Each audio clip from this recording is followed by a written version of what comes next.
Jeff Dahmer, acabou de sair um seriado sobre ele na Netflix. Ele matou 17 pessoas.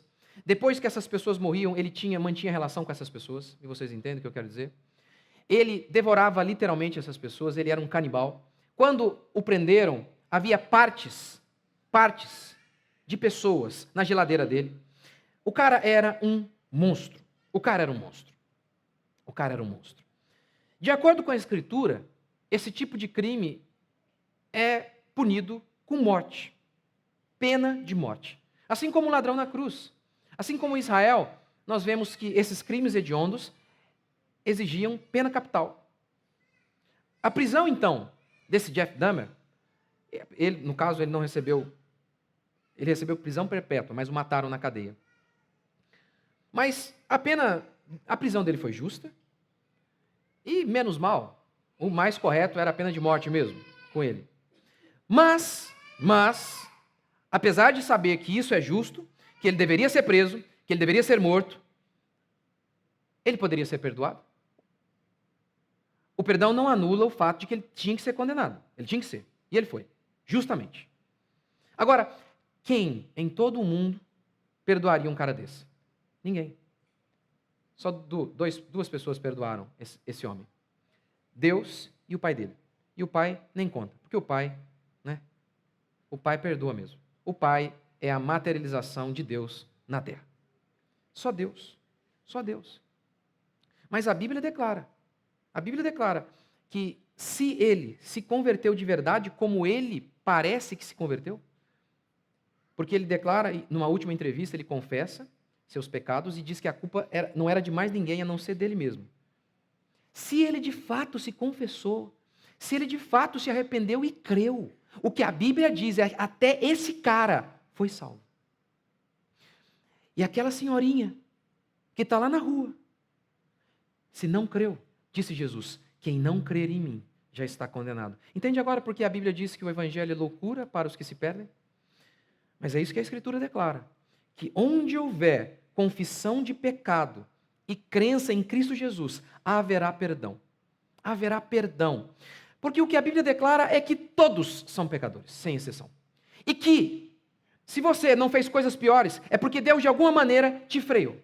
Porque do contrário, eu e você, somos todos nós um Hitler em potencial.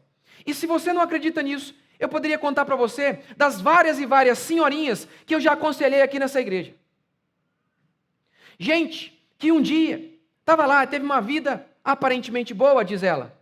E um dia, com 60 e poucos anos, ela nunca imaginou que ia fazer isso. E foi lá e traiu seu marido. É isso que a Bíblia diz, que eu e você somos, sem exceção. Malignos e depravados. Malignos e depravados. Completamente corrompidos. Não há parte sã neles, diz Deus ao se referir a Israel. Ao se referir a nós, como malignos e pecadores. É por isso que a Escritura declara que o único jeito de um homem ser salvo é por meio de Cristo Jesus. Já que todos nós somos indignos, já que todos nós não fizemos o que é bom o bastante para sermos salvos. Você pode ter sido bom comparado com o Jeff Dahmer. Você pode ter sido bom comparado com o Guilherme de Pádua, que também se converteu, e eu acredito. Você pode ser melhor que o maníaco do parque. Você pode ser melhor que muitos políticos corruptos. Mas mesmo sendo melhor que todos esses, você não atingiu o padrão bíblico, que é ser como Cristo Jesus e cumprir toda a lei. Toda a lei. Sabe por quê? Porque se você roubou apenas uma bala e Deus permitisse que um ladrão como você entrasse no céu, o céu já não seria mais céu, porque o céu seria um lugar de injustiça. Nós, o tempo todo, não ficamos indignados com um judiciário que solta bandido. Nós não ficamos revoltados com o fato de juízes que, em plena luz do sol, com todas as provas e evidências, eles soltam criminosos. Como então poderíamos dizer que Deus seria bom ao deixar homens malignos como eu e você impunemente? Foi por isso que a Bíblia diz que Jesus Cristo veio à terra, se fez carne, se fez homem e morreu em nosso lugar, para assim então pagar a nossa fiança e morrer para nos salvar. Pastor, mas um homem morrendo por toda a nação? Mas é o homem, né? É o homem, né? Você trocaria uma Ferrari por 1000 Fuscas? Vale ou não vale? É o homem. É o homem. E por isso, Cristo Jesus ofereceu a nós perdão de pecado, a todo aquele que nele crê. Você pode estar me ouvindo aqui agora. Você pode estar na sua casa me assistindo. E você pode ter feito tudo errado na sua vida. Você magoou seus pais, você blasfemou o nome de Deus. Você negou quem você era. Você trouxe sofrimento àqueles que estavam ao seu redor. Você fez sua mãe chorar, você fez seu pai chorar. Você traiu seu cônjuge. Talvez você cometeu até assassinato, como homens da Bíblia cometeram.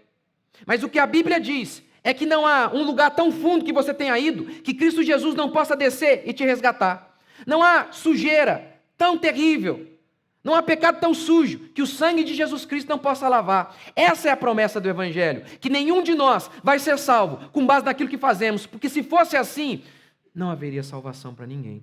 A boa notícia do Evangelho é que Jesus Cristo veio salvar pecadores. E isso não existe em religião nenhuma.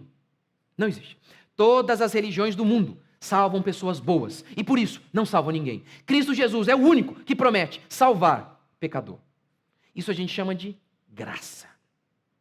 Pode pesquisar. Não existe em religião nenhuma. Não existe nem na sua cabeça. Pode reparar. Pode reparar. Quem você diz? Quem é a pessoa que tem que ser salva? É o homem bom. Mas o problema é que não existem esses homens. Esses homens, o homem só se torna bom a partir do momento em que ele é salvo. Na fé cristã é assim. Primeiro você é salvo para daí então se tornar bom. Primeiro Deus te salva, Deus te lava, Deus muda a sua história, te dá uma nova vida. E aí você começa a ser bom. Em todas as religiões do mundo funciona diferente. Primeiro você é bom, para daí então ser salvo. Por isso, ninguém nunca é salvo. Todas as religiões do mundo só salvam pessoas boas. Por isso não salvam ninguém. Porque todos nós somos malignos e depravados. Todos sem exceção.